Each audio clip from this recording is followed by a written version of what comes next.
The World Cup is just a matter of days away, and Marwan is talking to me about his beloved Egypt. Marwan, welcome to the podcast.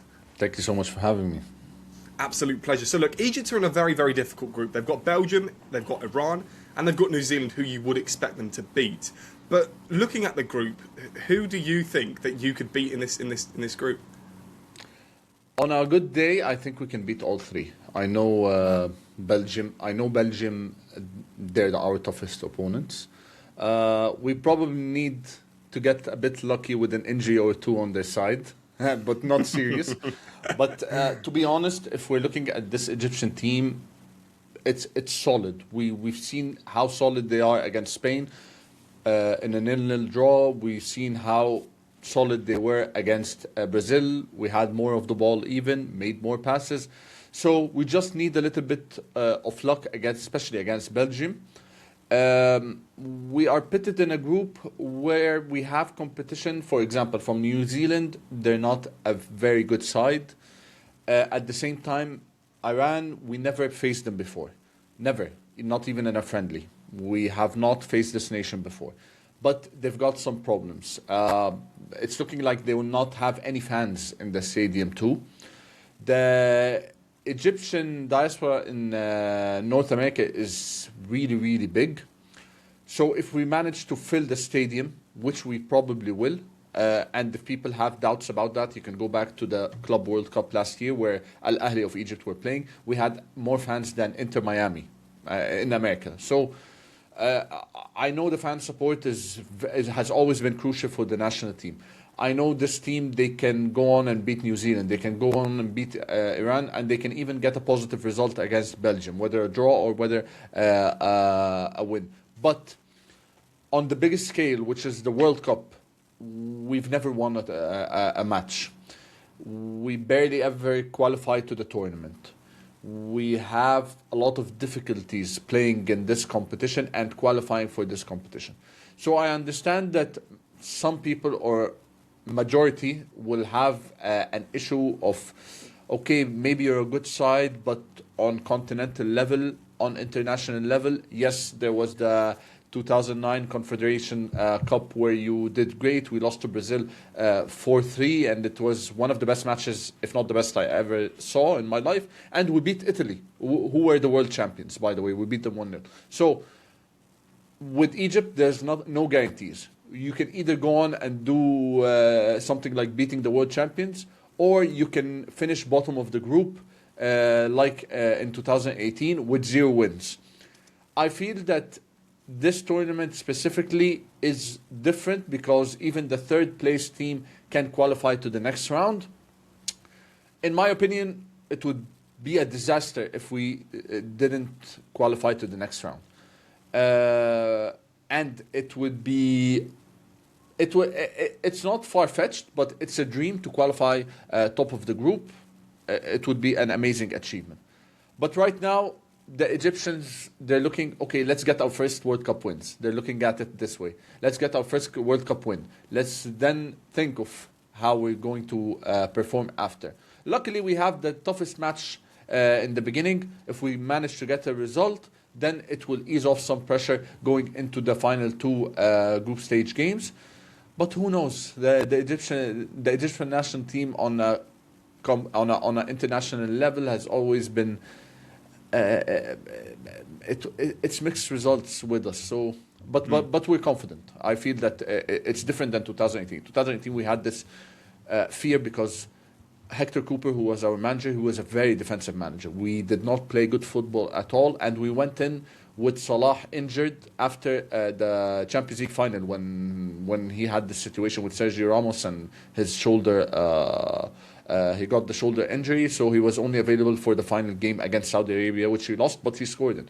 But this time, we don't have this issue, so we'll see. Well, I want to speak about some of the players, including Mohamed Salah, who's obviously the star man. But to qualify for the World Cup, it looks to me like it was a very easy group. Burkina Faso finishing second, Sierra Leone, Guinea-Bissau, Ethiopia and Djibouti. You would have expected the most easiest of runs, which you were unbeaten in. But when you are trying to then match up in a World Cup against the likes of Belgium, I often feel that maybe playing Burkina Faso and Sierra Leone, without being disrespectful, those sort of level of teams don't really push Egypt to the test. They don't, and this is why we played against Spain, against Russia, against Saudi Arabia, and against Brazil. We managed to get the result against Saudi Arabia. We completely smashed them with 4 goals. We managed to beat Russia just 2 weeks ago in Cairo, 1-0. It wasn't the prettiest of wins, but a win is a win.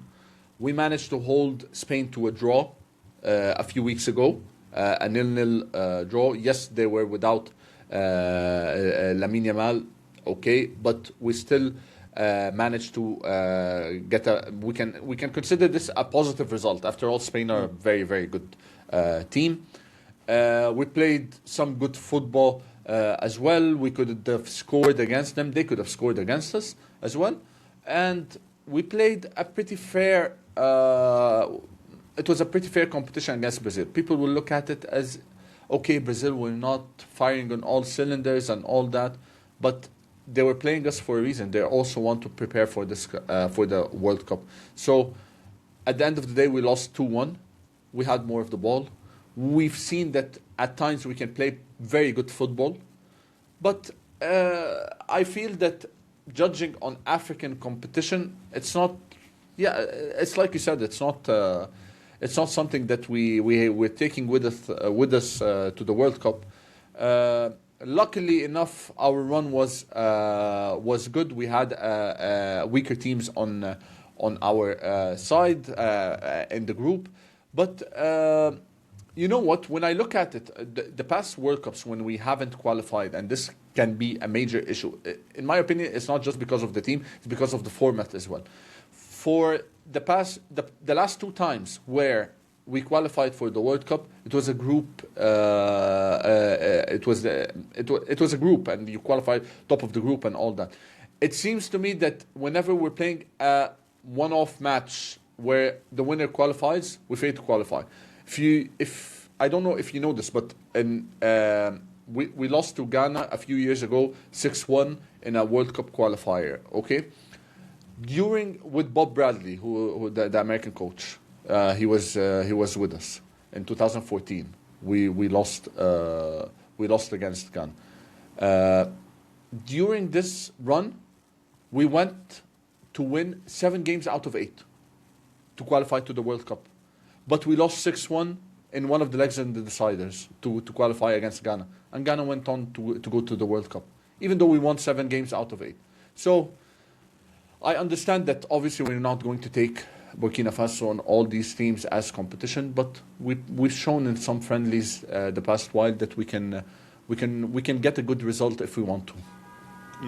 So let's speak about Mohamed Salah. I'm a Liverpool fan, and this season, from the first game, I thought that he's not going to be the same Salah that we saw from the previous season.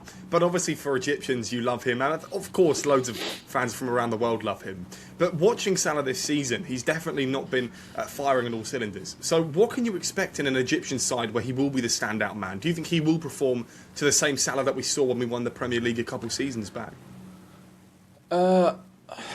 Look, I don't want. If we get into the whole Salah situation, we'll have to get into the Arne Slot situation, and obviously, all the team, the whole team was not playing well. And at the end of the day, Salah was, in terms of numbers, was one of the top performers in the team, if not the best. His quality will always be there. We can argue that the season before last, it was something unmatched, one of the best seasons in the history of the Premier League. But you know what's the situation with Salah? Is that he made not only Egyptian fans, but worldwide, people that watch football, he made them get used to this level of football that when he ends the season with 10 goals and 10 assists or something like that, they'll say, look, he's not good anymore. When players that are moving to clubs for 120, 130, 140 million, they only dream of getting these numbers. So, yes, the drop-off has been there in terms of comparison with Mohamed Salah's peak, but when we compare it to other players generally, he performed quite well, in my opinion. It's not the best of seasons. He's not coming off the best of seasons. This might be his last World Cup. Mohamed Salah has always been scrutinized with the Egyptian national team that he has not been able to achieve success with us. There's another player in the national team that used to play for us, Mohamed Abu. Everyone knows him. He's considered, or people consider him, Egypt's best ever player, but the Egyptian national team's best ever player. Even though Salah can be the country's best ever player, he's not the national team's best ever player. So this World Cup can be a very, very important challenge for him to prove that he is Egypt's best ever player, taking us to the next round, possibly even trying to get a result in the next round as well. No one has ever done it for the Egyptian national team in history. This is a way to cement his legacy with the national team, because if we look at it, the next Africa Cup of Nations will play it in just under a couple of years, and then it will be every 4 years. So he's running short on time in terms of competitions that he can play in, and his age as well. Which is completely true, and of course the African Cup of Nations I love watching. It always provides some good watches. Yes. Let's speak then lastly on some players that haven't quite made the team. So Mohamed El Neni and Ahmed Hegazi, who I actually like and I think is a good player. They both haven't made the team. Is there a reason as to why, do you think? Ahmed Hegazi, he has some issues with the he's had some issues with the national team coach, and in my opinion, they're finished players. I just have to say it as it is. We want to build for the future. We want to give opportunities to other players. We have, if we get on Ahmed Hegazi, we're already an aging team, by the way. If you look at our Egyptian national team squad, especially in the last AFCON, our average age was, I think, 29 years plus, something like that. We need to lower this to make this number lower. Hegazi is old now. He's as old as Salah, but he's not Salah. You can't replace Salah. And El Neni as well, they're the same age. But El Neni hasn't been playing top football for a few years now. Even with Arsenal, he barely ever played. We have more than capable players now to play in these two positions. Our defenders are stacked. Our midfield is stacked with players. It's stacked with talent. We have players that can replace them. We have players that you can build on for the future. You even have players that you did not take with you that at the moment they are in better form than El Neni, for example. I'm specifying El Neni because with Hegazi, it's a bit of a personal issue with him and the coach and the federation and all that. But at the end of the day, if I look at it, would I play El Neni in this team? No. Would I play Hegazi in this team? No, as well.